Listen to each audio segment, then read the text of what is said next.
This is Pete Gary with the Boca Voice, and I'm here today with Angelo Bianco, and he's with Crocker Partners. And we're here today to talk about the Midtown Project, which has come up a lot on the community, and we're talking about it. We've been fortunate enough to talk about it quite recently in a lot of different segments. So, Angelo, thank you for joining us. Well, thank you for having me. So tell us a little bit about what got you involved and Crocker Partners involved with the Midtown Project.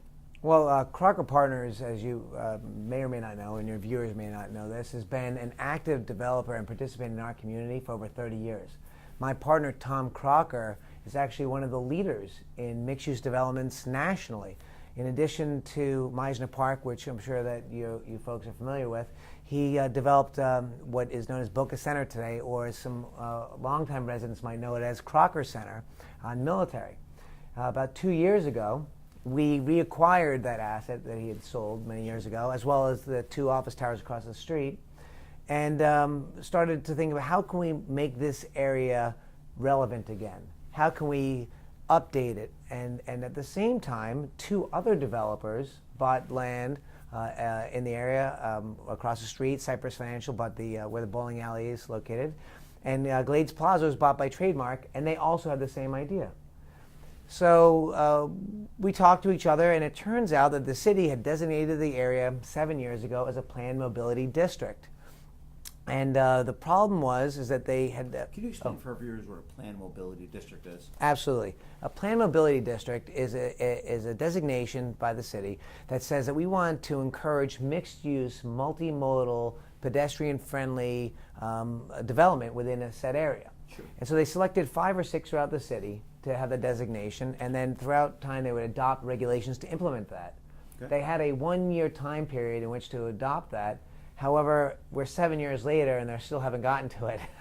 So we've been reaching out to the neighbors into the city to try and help facilitate that so we could design something that will be a modern, contemporary, futuristic design for our community. Sure. Great. So tell me a little bit about what Crocker's role is in all of this. Well, today we're just an advocate for responsible, progressive development in our community. We are a major landowner in the area of Midtown, which is loosely between Glades and Palmetto, between the Town Center Mall and Boca Center. Okay. We're a very large landowner in there, and our role is to try and take this older real estate and make it relevant again. And because of that, we've kind of collaborated with our neighbors here to create a unified approach. And so we're integrating all of our developments together, involving, it'll include a trolley loop that'll connect all the properties together. We're donating land to the TriRail to have a station at the center. We're going to be adding multifamily, either rentals or condominiums into the area to create a real live, work, and play environment. So you talk about live, work, play. Mm-hmm. Tell me the impact. A lot of cities talk about that, and I've noticed that sometimes in some of these cities, has Boca sometimes lost out to some other cities locally based upon some of that? Because I noticed that Fort Lauderdale and West Palm Beach have gotten some of the larger corporations lately due to better opportunities that they've had due to them moving into that close walking distance in between the downtown area, mm-hmm. where they can actually live, work, play, walk, and do everything versus what we have. It's an excellent point. We've actually lost out in this latest recovery in attracting those corporations and those companies. The more urban cores of West Palm Beach and Fort Lauderdale have seen a lot more demand and rent pushed, and actually property values as a result of that.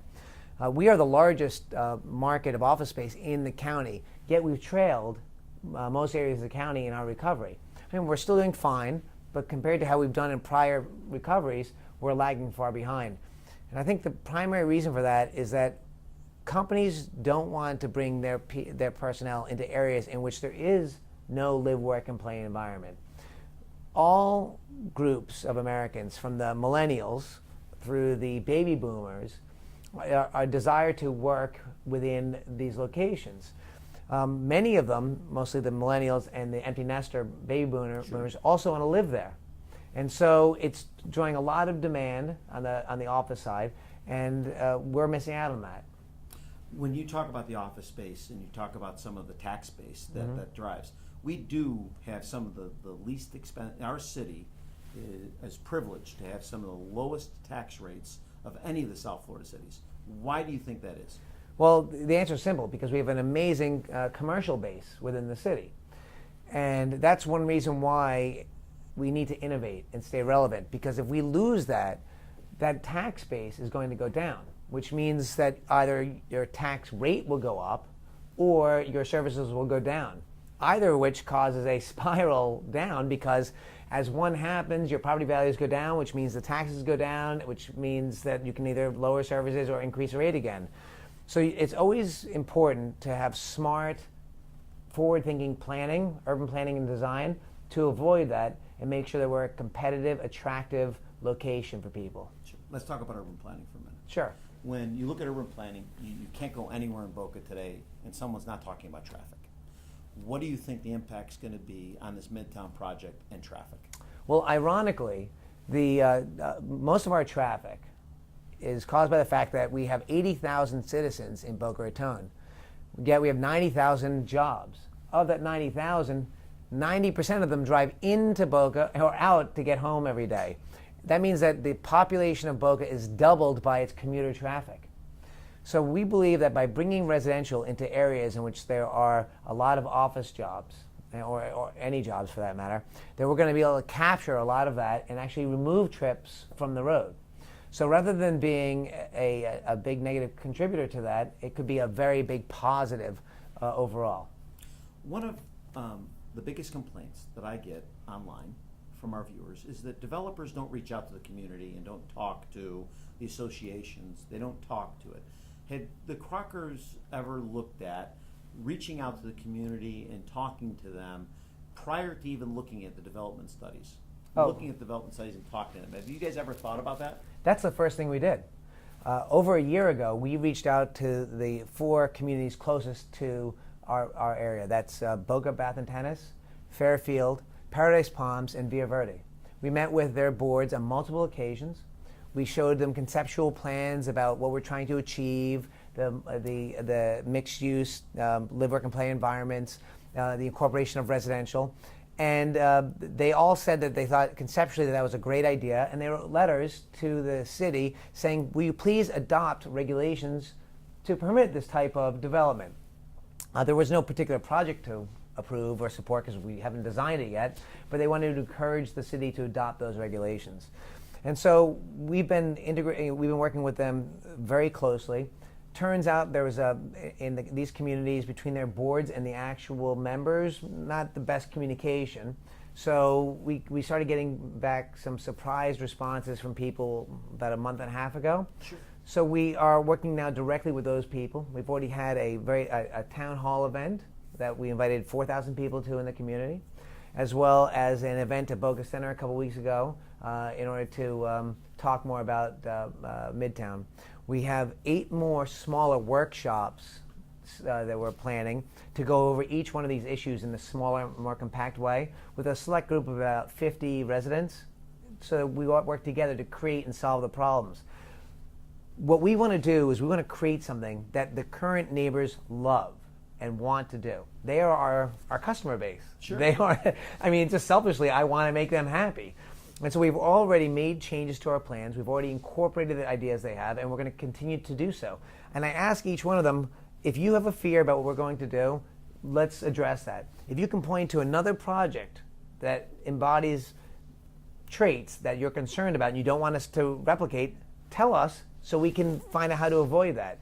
We want the same things you want, and that is a smart, enjoyable, forward-thinking development that's going to be great for your lifestyle, and is also going to have a huge impact on your property values. Without the brain damage of all of of getting all of the complaints. Listen, complaints are natural, Sure, and they're warranted. I mean, these are big changes, and everyone should be, if you're a good citizen, civically minded. These are things that you want to make sure that that your area is developed in a smart, sustainable way, and that's what we're trying to do. Sure, I appreciate that. Now, you brought up earlier TriRail. Tell us how you're connected to the TriRail. Well, it just happened to be that we bought a piece of land next to the railroad, and that's the old Crocker Center, Boca Center. And the TriRail folks have been wanting to put an additional station in Boca Raton for quite some time. And the reason is that the busiest station in the county is Yamato. Sure. And we actually already fund a shuttle bus that goes from Boca Center to the Yamato station back and forth, because we have about 8,500 jobs in the immediate area around there. And so they wanted to put a station there. I would love to have a station there. I think it's great. It's a good asset for our community. And so we worked with them. We're still in discussions. It's been working with the city and the county and the state. That's quite a bit. But we're prepared to donate the necessary land and to work with them to create a great asset for our community. Well, that's great. Well, what else would you like the residents to know about Crocker and Crocker Partners in regards to not just about your company, but about this project? Well, I think one thing that's important to realize is we have been reaching out to the community, and we're going to continue to do so. And it's about dialogue and communication, and we're trying to create more and more ways for that to happen. And we're not going to be able to make everyone pleased. That's impossible. But I want to make it clear that we're trying to do the best we can with that and work with people. My partners and I live in this community. My partner Tom has actually largely developed great swaths of this community over the last 35 years. And this is where we raise our families. This is how we identify ourselves. This is our backyard. We are completely tied to the quality of this development, is my point. We're not just going to come in here and do something quick and get out. That's why it's so important to us to actually have the community involved in this process. So when it is developed, it becomes a success not just for Crocker Partners or for Midtown Boca, but for all of Boca Raton. And that's the message I'd like to leave your viewers before we go. Well, thank you very much, Angelo. I appreciate you coming on. We appreciate it. We pleasure. Look forward to seeing what you have coming for us in Boca Raton. Thank you for joining us on the Boca Voice. We look forward to seeing you. And don't forget to follow us online and on Facebook. Thank you again.